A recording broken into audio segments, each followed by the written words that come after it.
Welcome to 99 TV. నేను లక్ష్మి. ఇక బులెటిన్లో డీటెయిల్స్ చూద్దాం.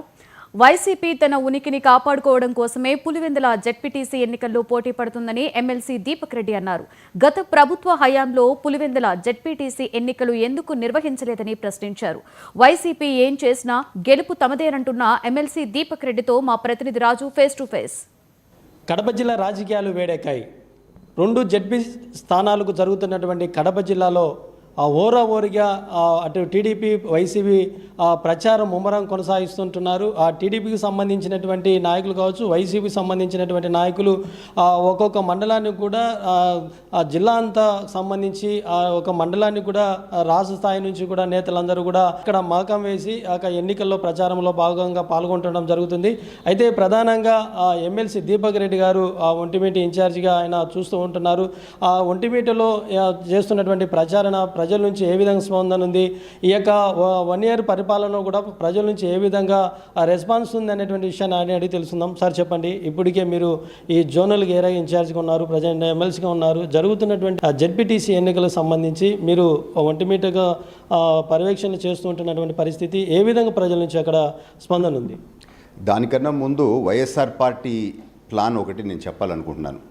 వాళ్ళు ఏమనుకున్నారంటే పులివెందల అండ్ ఒంటిమిట్ట ఆ పార్టీకి స్ట్రాంగ్గా ఉంది అని చెప్పి ఈసీకి రిప్రజెంట్ చేసి ఈ 2 ఎలక్షన్స్ వచ్చే విధంగానే ఒక ప్రయత్నం చేయడం జరిగింది. అంటే వాళ్ళ ఉద్దేశము దీన్ని గెలవచ్చు, ఆంధ్ర రాష్ట్రంలో ప్రజలకి ఒక మెసేజ్ ఇవ్వాలని. కానీ వాస్తవం ఏంది అని అంటే ప్రజలు చాలా తెలివిగలవాళ్ళు. ఒక 1 సంవత్సరం రోజుల క్రితం మేము జగన్మోహన్ రెడ్డిని వైసీపీ పార్టీని తిరస్కరిస్తే ఇప్పుడు మళ్ళా ఎందుకు వేస్తాము? అది కాకుండా తెలుగుదేశం కూటమి ప్రభుత్వం 4 సంవత్సరాలు ఇంకా ఉన్నప్పుడు కూటమికి వ్యతిరేకంగా పోయి మా పనులు కాకుండా మేము ఎందుకుంటాము? సో అందుకని కూటమికే మేము ఓటేస్తాము, ఈ కూటమి ద్వారా మేము లబ్ధి పొందుతాము, మా పనులు అయ్యే విధంగా మేము ముందుకు పోతామని ప్రజలు ఆలోచిస్తున్నారు. సో ఇప్పుడు ఈ ఎలక్షన్స్లో నాకు అనిపించేది ఏంటి అంటే తెలుగుదేశం పార్టీ ఒంటిమిట్టలో ఎక్కువ మెజారిటీ వస్తుందా, పులివెందులో ఎక్కువ మెజారిటీ వస్తుందా అనే మధ్యలోనే ఈ ఎలక్షన్ జరుగుతూ ఉంది.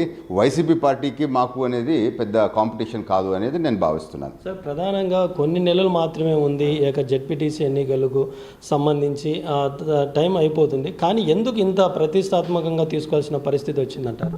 అదే వైఎస్ఆర్ పార్టీ చనిపోబోతుంది అనేది మేము చెప్తున్నాం. జగన్మోహన్ రెడ్డి వాళ్ళ అనేక నాయకులు చేసిన తప్పులకి జైళ్ళకు పోతూ ఉండరు.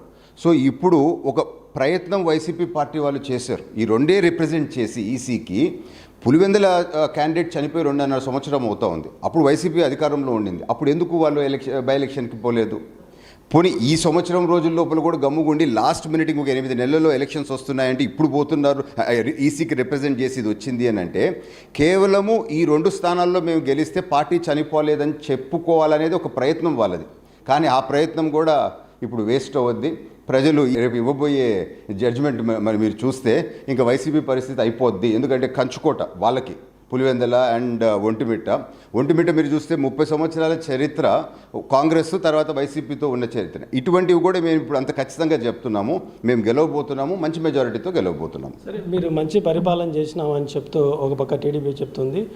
కానీ మరి మంచి పరిపాలన చేసినప్పుడు పోలీసులను అడ్డు పెట్టుకొని వైసీపీ నాయకులపైన దాడులు చేస్తూ ఉంటున్నారు, ప్రచారానికి అడ్డుకుంటున్నారని చెప్పి వైసీపీలో ఆరోపిస్తున్నారు. దీనిపైన మీరేమంటారు? మీరు అట్లా అంటున్నారు. మా కార్యకర్తలు మా నాయకులు వచ్చి మా దగ్గర నిన్నటి నుంచి అన్న వైసీపీ టైంలో కనీసం మనం నామినేషన్ ఏమీ లేదు, పోలీసు వాళ్ళ చేతనే మొత్తం అరాజకాలు చేశారు, మనం ఏమన్నా ఏం చేయటం లేదని చెప్పి నన్ను అడుగుతున్నారు.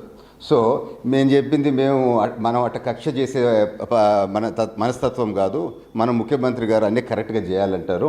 అందుకనే మన ఒంటిమిట్టలో 25 మంది నామినేషన్ల పైన వేశారు. వాళ్ళ టైంలో అయితే అసలు ఏనీ లేదు. తేడా క్లియర్గా చూడండి.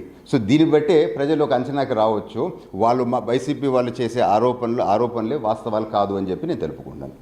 ఇది ఎమ్మెల్సీ దీపక్ రెడ్డి గారు చెప్తున్నటువంటిది. గత వైసీపీ ప్రభుత్వం చూస్తే గతంలో టీడీపీ వాళ్ళను నామినేషన్ వేయించిన వారే కాదు, ఇప్పుడున్నటువంటి టీడీపీ ప్రభుత్వం ప్రజల పక్షాన ఉంది, ప్రజలతో ఉంది. కాబట్టి కూడా మంచి పరిపాలన ఇవ్వాలనే ఉద్దేశంతో కూడా మరి నామినేషన్లు వేసినప్పుడు కూడా మేము ఎలాంటి అడ్డంకులు సృష్టించలేదు, కేవలం వైసీపీని భూస్థాపం చేయడానికి ప్రజలు కూడా కంకణం కట్టినారని చెప్పి ఎమ్మెల్సీ దీపక్ రెడ్డి చెప్తున్నారు. O2 studio.